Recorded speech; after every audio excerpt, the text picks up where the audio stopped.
This haiku was probably the easiest thing I ever came up with. Sick, sick, sick, sick, sick. We need to stop perversion. Sick, sick, sick, sick, sick. This is Gene, and you're listening to Dumbasses Talking Politics. Hey, this is Gene. Welcome back to Dumbasses Talking Politics. So let's get to it. There's a lot to talk about. Let's talk a little bit about crime. That's something that I kind of skipped last week, and it's not getting any better.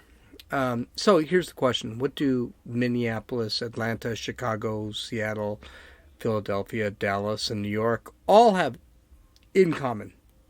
There are actually three things. They are all run by Democrats. They have all their crime rates raised by 100% at least. And they all have proposals to defund or get rid of the police. This is a real problem for the left. Shootings are up 80%, including the killings of children. Robberies are up 120%. And there is not a cop around to deal with it. Heck, New York's murder rate is above 240%. And they still keep letting these violent criminals, even ones that assault cops, get out for free without bail after being arrested. Why not commit crimes? What's the point at that point? New York City has gotten rid of plainclothes cops and forced a $1.5 billion cut to the police force with no plans on what they're going to do with that $1.5 billion. I've heard a lot of people sit there, well, yeah, they're going to put that somewhere. Yeah, where? There's no plans here. Los Angeles cuts $150 million from their police force with no plans. Minneapolis has voted to completely defund the police. Philly actually has a 5-year plan to eliminate the police completely. Why is crime going up? I don't know. Maybe it has something to do with do-nothing leftist leaders supporting rioters and thugs over the police and innocent citizens. Maybe having no cash bail and releasing criminals has something to do with it too. How about cutting funds to your police force and disbanding the undercover police force that is responsible for capturing criminals while they're committing crimes? Well, here's the thing. AOC, thank God we have AOC. She has a wonderful idea of why crime is going up. Let's listen to what AOC has to say. The fact that people are at a level of economic desperation that we have not seen since the Great Recession. Maybe this has to do with the fact that people aren't paying their rent and are scared to pay their rent. And so they go out and they need to feed their child and they don't have money. So you maybe they're put in a position where they feel like they either need to shoplift some bread or go hungry that night. Maybe it's the fact that unemployment provisions have not been given to everyone. Maybe it's because of the fact that some people still haven't gotten their stimulus checks yet. So let's get an overview of what she just said. This idiot is actually blaming poverty, fear of homelessness, starvation, and the government for not being fast enough to give free money. That's what she's blaming. I mean, I don't know. I've seen a lot of video on Twitter. I've seen a lot of video on the news. It looks like these people just want shit. So I'm not exactly sure what she's blaming. But okay, maybe they killed that 1-year-old baby in New York because they just wanted bread. Okay, I mean, wow, but okay. But there's more. Bill de Blasio blames COVID-19. Sheila Jackson Lee blames the lack of gun control. Good luck with that one. A group on the left blames the police, get this one, for not showing up and doing something. Oh yeah. And finally, the big thing, it's all racism. Here's the problem with the left blaming everything and everyone besides their shitty policies. And when one tries to blame race and turns out that most of the murders are within the same race of the people they're murdering, they need to shotgun a bunch of excuses and hope something sticks. This is what they're doing. They're shotgunning excuses. Oh, it's poverty. It's fear of homelessness. It's starvation. It's gun control. It's racism. It's the police not responding. They're shooting anything. They have no answers. And by the way, they've never had answers. That's what's really sad about the left. The Republicans came up with kind of a, let's have some police reform. And guess what happened? It was rejected by the Democrats. They don't have anything. This is why I like Trump. He says, this is fucked up. Then, this is how we are going to unfuck it. And then he unfucks it. That's what he does.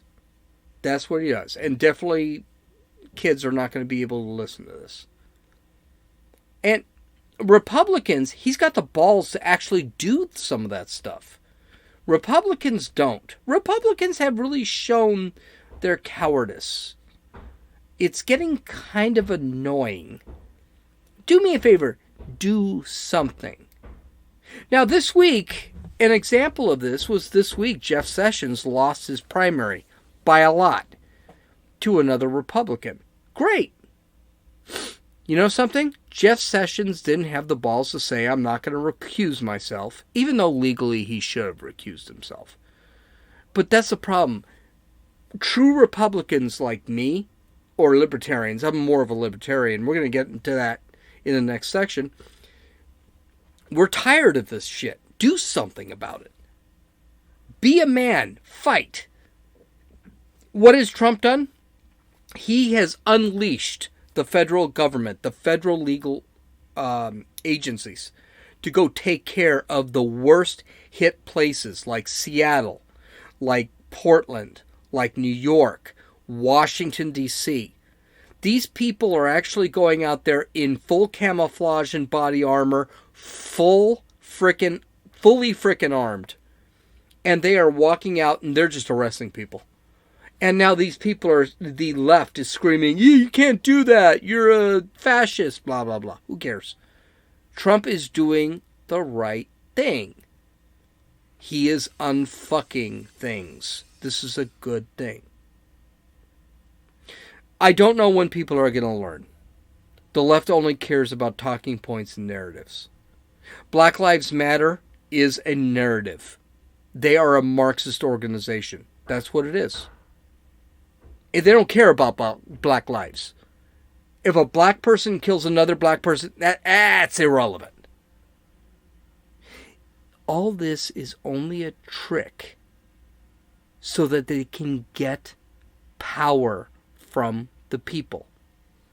And when they have their power, the left has their power, the real concern about the people will disappear. Hell, you see it now. Look at Los Angeles. Look at San Francisco. They don't care about the people. They don't care about the homeless and the druggies and the mentally ill. They don't care. So crime is just going out the roof. 2020 is going to be an absolutely insane year. Books will be written about this for the next 100 years. But here's something that I really wanted to talk about, and this is more of a philosophical thing. I think it's really important looking at the way things are today and looking at what Twitter presented to me this week. I think this is important. 10 to 15 years ago, there was a push by the LGBT community to legalize marriage between gay people, lesbians and gay men.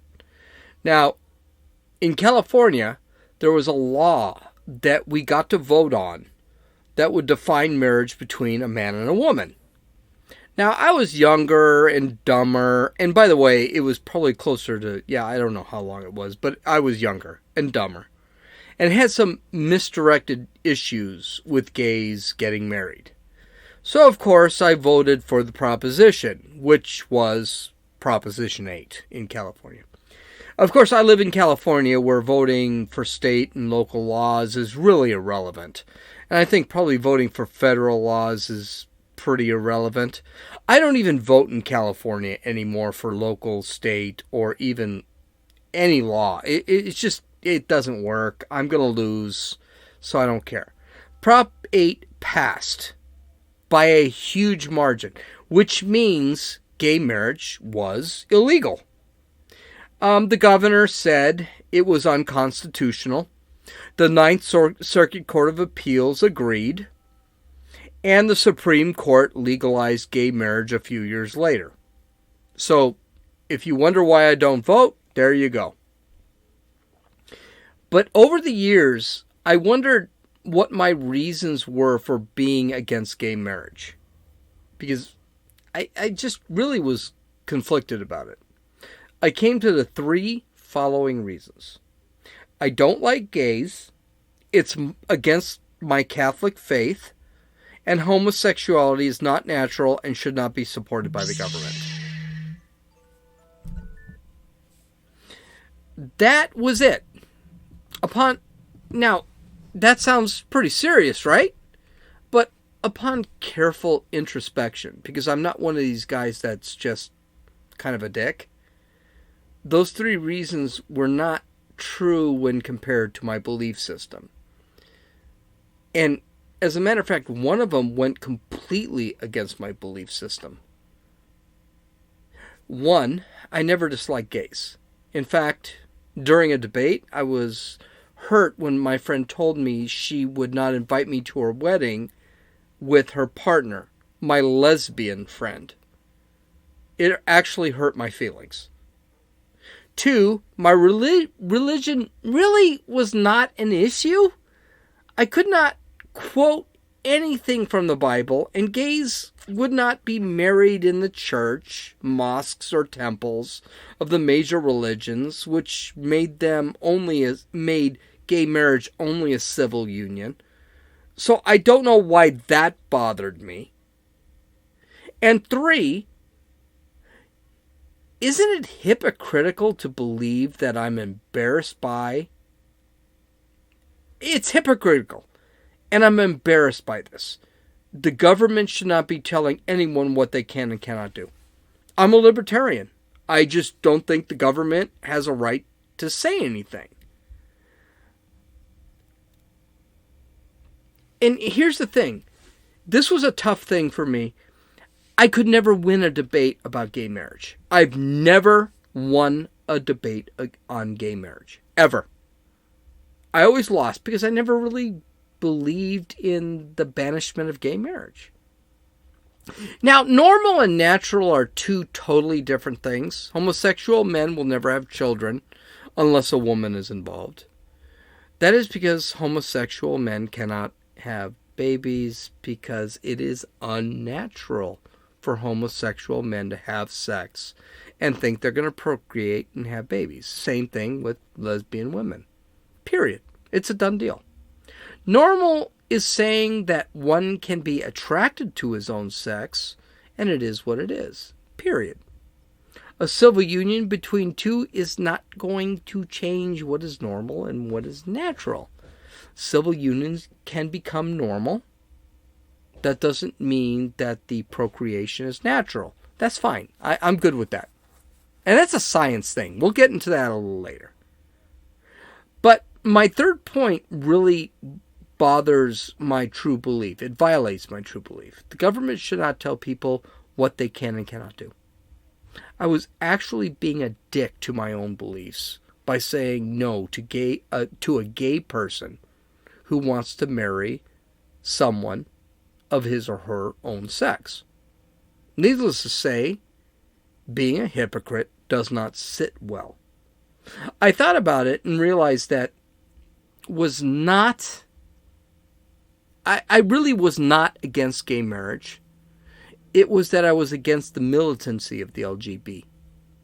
And by the way, the LGBT became the LGBT. the LGBTQ, and finally the LGBTQ plus, which we're going to talk about. I still am against the militancy of the LGBT. And the militancy is beginning to show, and it's getting worse. But I will not condemn those members who like members of the same sex. I will still support them because I believe that the spirit of the Constitution assumes that an individual has that level of freedom. Now, that's not exactly a textualist view of the Constitution, but it is a libertarian view. So I'm going to just say I'm good with it. Instead, I'm going to focus on the LGBTQ plus militancy and the topics that really do bother me. Because I think those are important, and I think those are the things I should have argued 15, 20 years ago. The first thing that bothers me is the war on religion.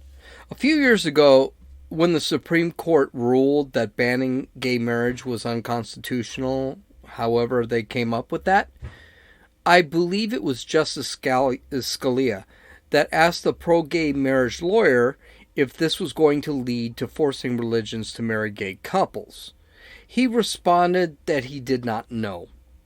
In other words, yeah, that's exactly what they were going to do. By attacking religion, by the way, attacking religion is a strategy of the left. It's not even necessarily an LGBT thing. I know a lot of gay people that are Catholics and love the Catholic religion. I know a lot of gay people that love conservatism. But the left hates religion. The militancy I hate the most is the attack on regular people who own businesses and just want to live their lives based on their values and their faith. This attack, and not the only one, by the way, came against the baker Jack Phillips in Colorado. He runs a wedding cake business. When he was approached by a gay couple to bake a wedding cake, he refused, but said they could buy any one of the pre-made cakes for their wedding. He didn't kick them out. He didn't say, you people are evil, blah, blah, blah. He didn't do pentagrams on their chests or anything. The poor bastard had to fight within the court system, almost losing his business for 3 years. He finally won in the Supreme Court. This is the shit I absolutely hate. This is completely unnecessary, and the media lied about it. The media never mentioned that Phillips would sell him a cake. It's just not create a custom cake. They made him into 100% of a bigot. They did the same thing with VP Mike Pence, especially with that little rat P. Buttigieg. Pence and his family are fundamental Christians. He does not believe in gay marriage, but never made a thing out of it, at least that I've ever heard of. But the attacks on him by the LGBT and Buttigieg have been brutal. They attacked his wife because she works at a fundamental Christian school as a kindergarten teacher.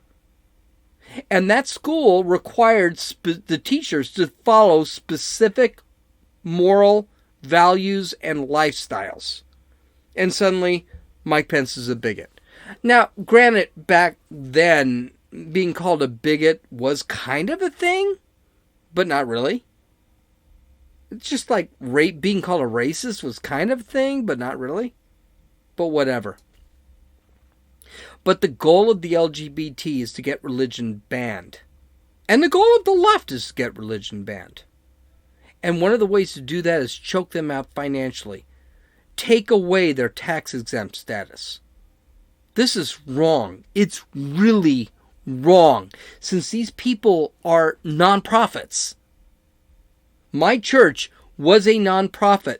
They depended on their tax exemption. They depended on donations. I went to a Catholic church in a very good in a very good area.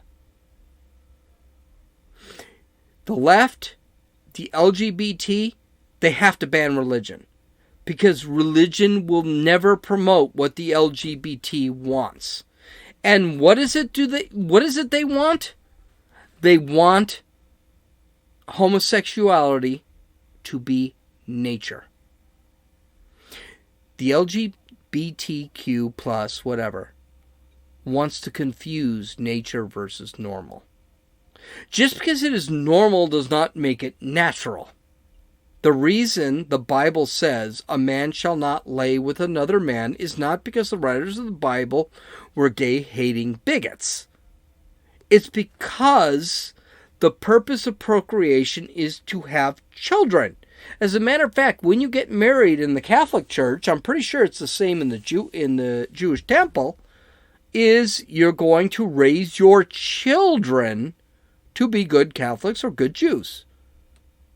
It is the same reason the Bible said we shouldn't eat pork. Not because it's an evil sin, but because it's unhealthy.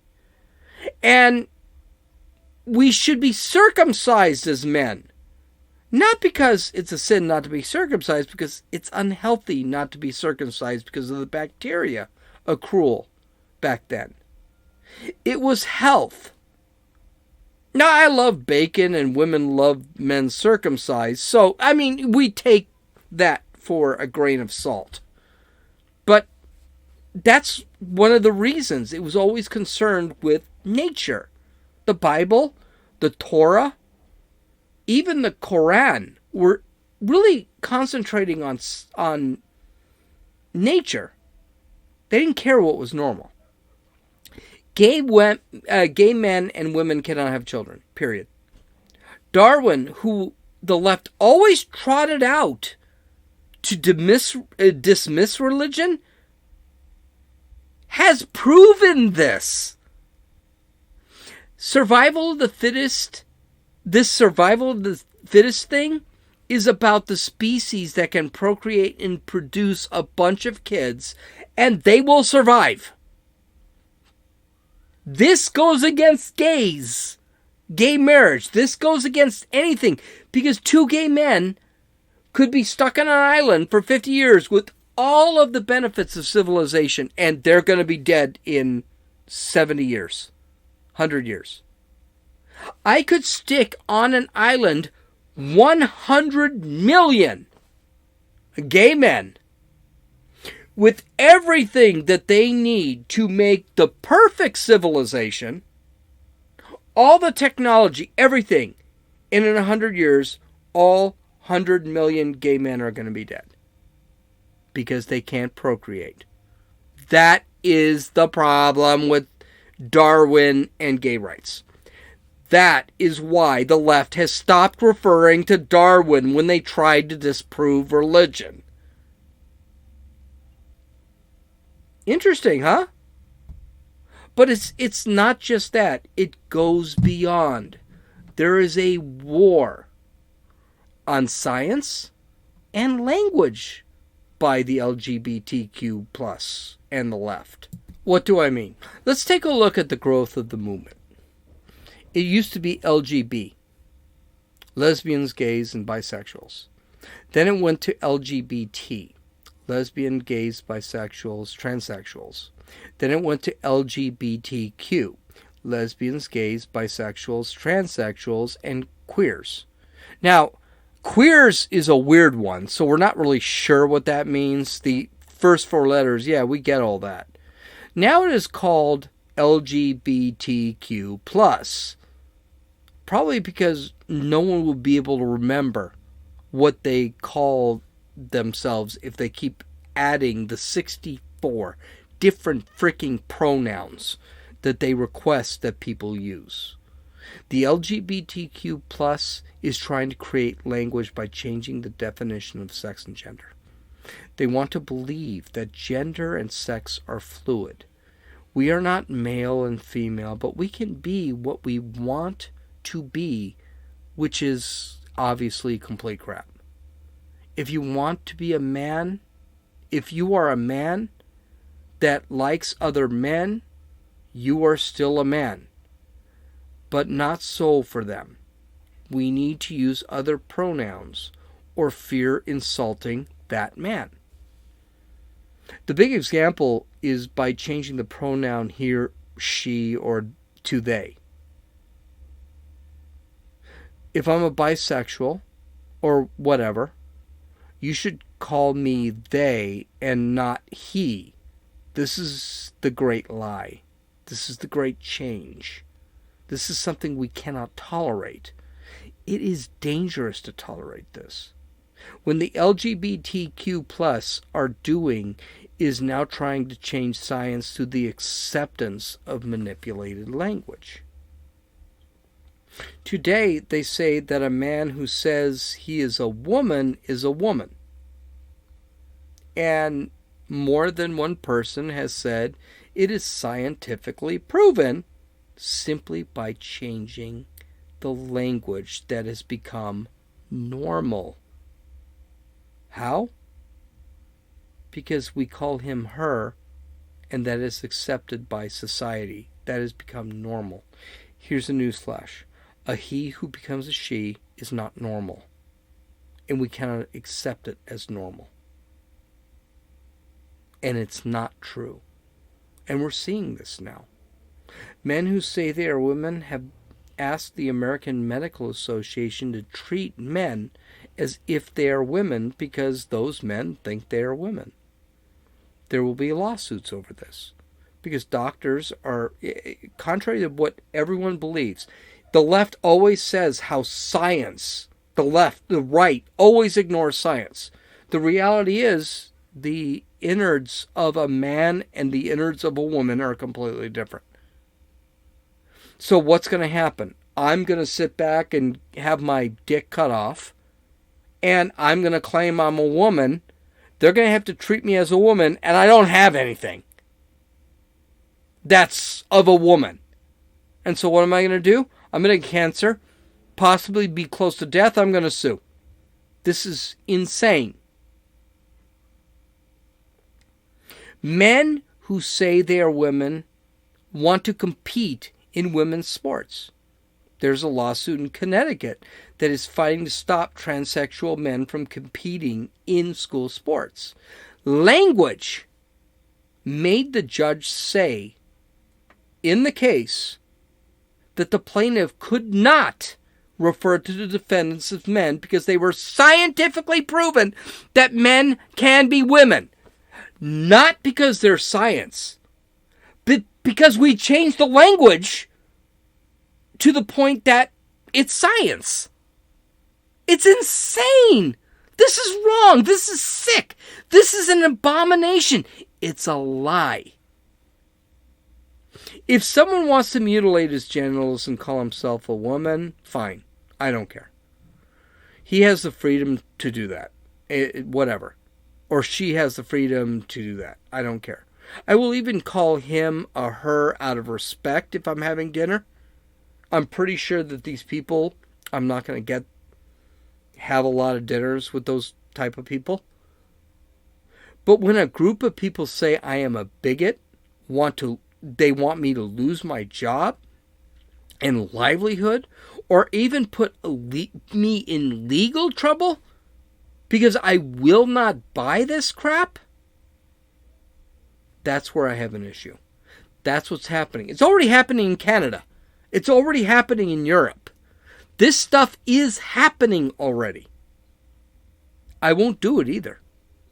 The simple reason is things can get worse, and I do not believe that we would end up normalizing perversion.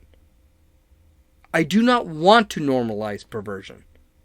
Real perversion. But we're getting there.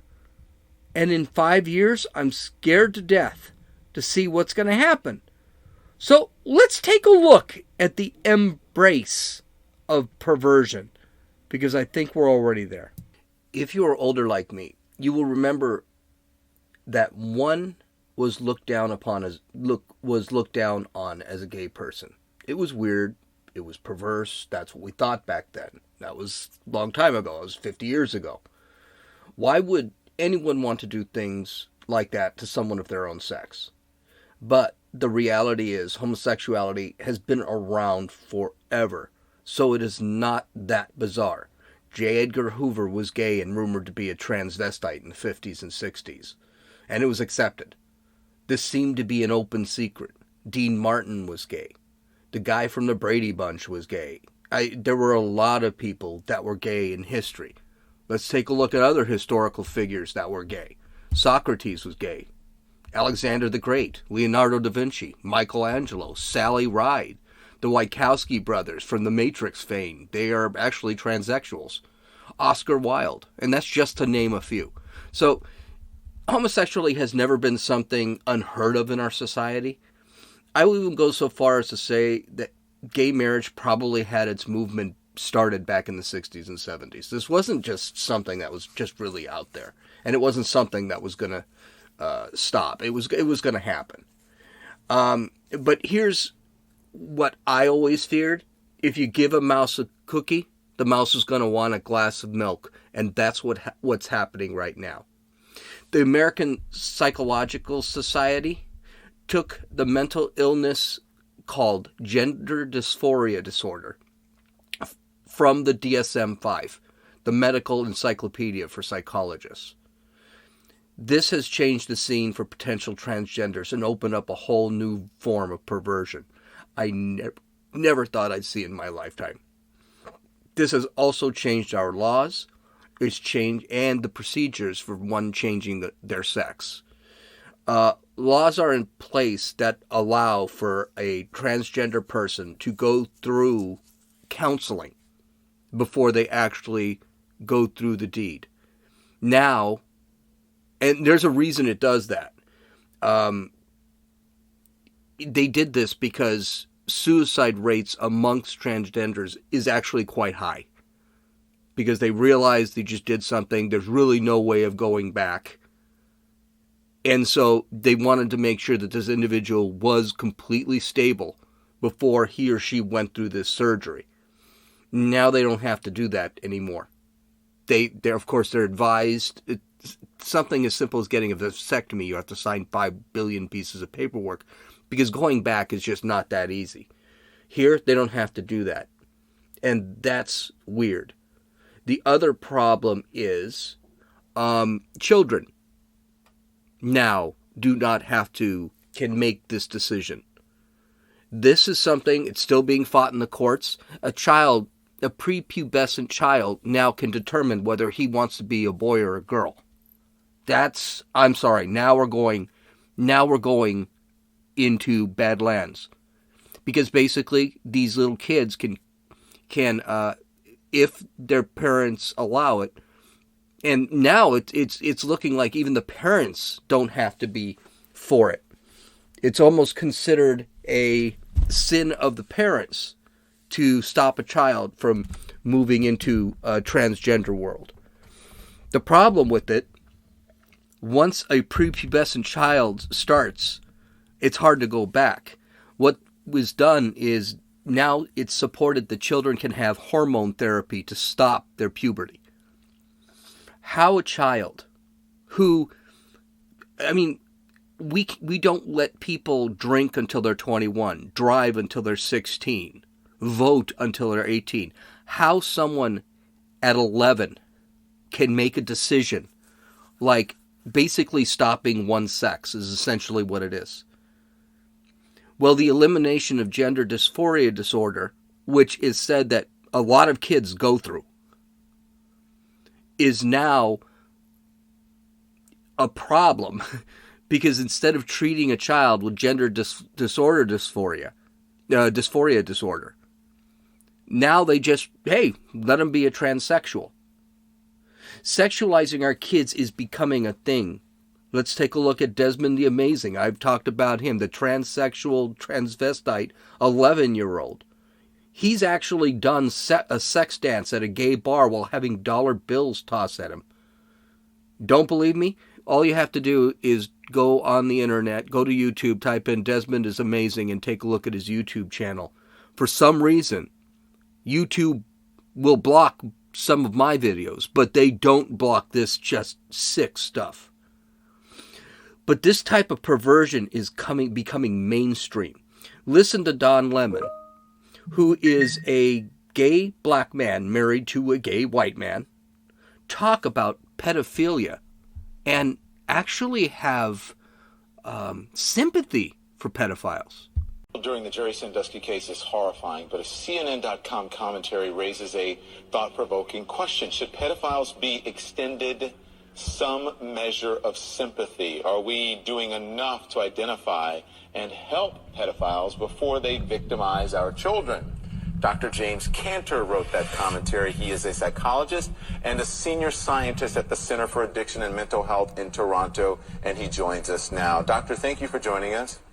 My pleasure. I want to ask you something, and I know people are going to probably send me a lot of hate mail for this.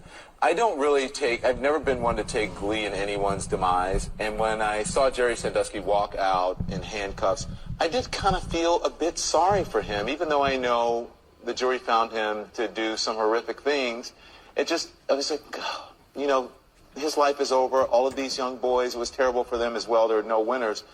In your piece, you say someone has no choice to be a pedophile, but someone can choose to not be a child molester. So explain that to us. Look, we have to understand very specifically that pedophilia is separate from child molestation. Pedophilia refers to the actual genuine underlying sexual interest. For some reason, and we haven't worked out the details yet, there are some people born with a genuine sexual interest in children. They didn't ask for that. Nobody asks to be a pedophile. That just seems to be the case for these people. But that's very different from child molestation, which is a choice. They can't control what they're attracted to, but they can control what they do with those attractions. So someone was born that way and they can't help themselves, but that's not to make an excuse for their behavior. Exactly. I mean, they're not responsible for what they're attracted to. They appear to be born with it.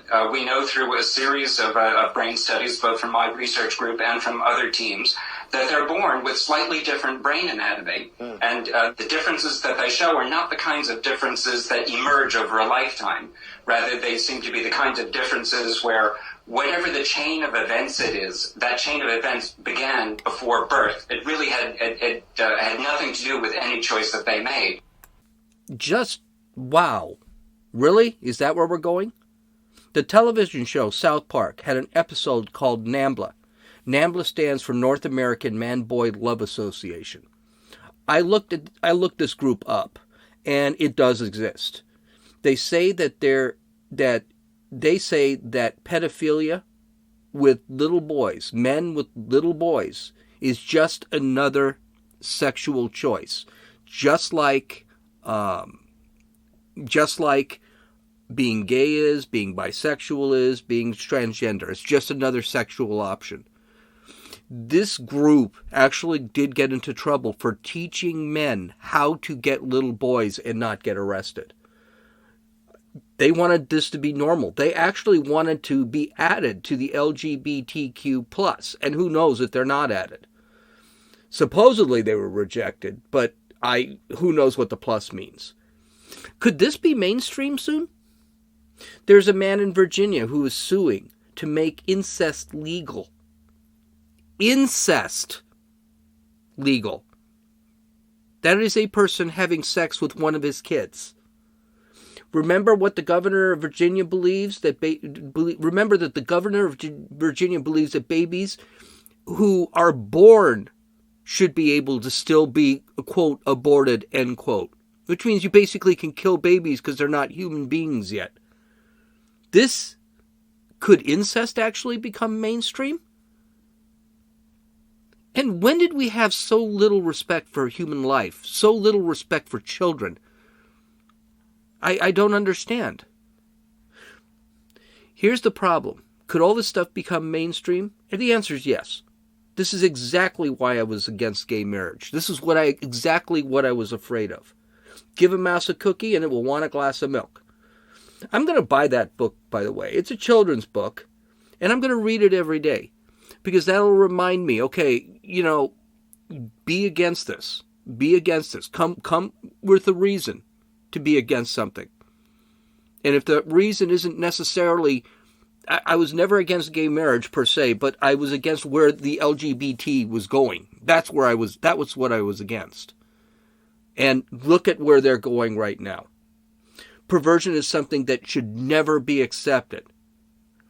But because we have not had the guts in the past, we have to deal with it now. Well, guess what? We have to deal with it now. This thing is going way beyond anything we thought could happen. UKL, that's it. You can follow me on Twitter at RunninFool, RUNNINFEWL. You can download or listen to this podcast on Apple Podcasts, Podbean, Podcast Addict, and YouTube. Visit my website at www.dumbassestalkingpolitics.com, where you could read the essay and take a look at whatever links I have and any graphics I might have. This is Gene, and you've listened to Dumbasses Talking Politics.